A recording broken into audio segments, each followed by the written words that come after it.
This is how I imagine Sandra Bullock feels in Bird Box.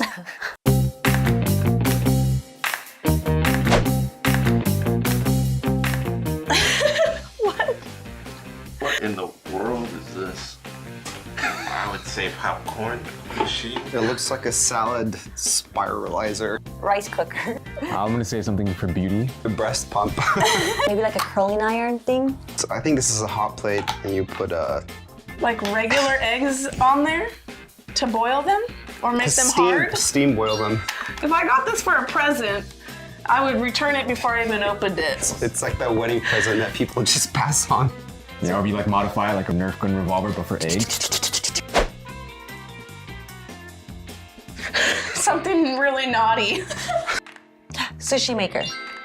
I'm Asian, so I guess I can relate with this bamboo tatami mat. I think this is a sushi Oh, roll. yes, yes, yes. I need like a visual demonstration.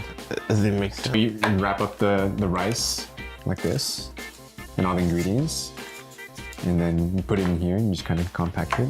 Any other ways to use this product? A part of a stormtrooper's body armor. It's like a plumber's tool or something. I don't know. It could be a launcher. Yeah! It's pretty freaking legit.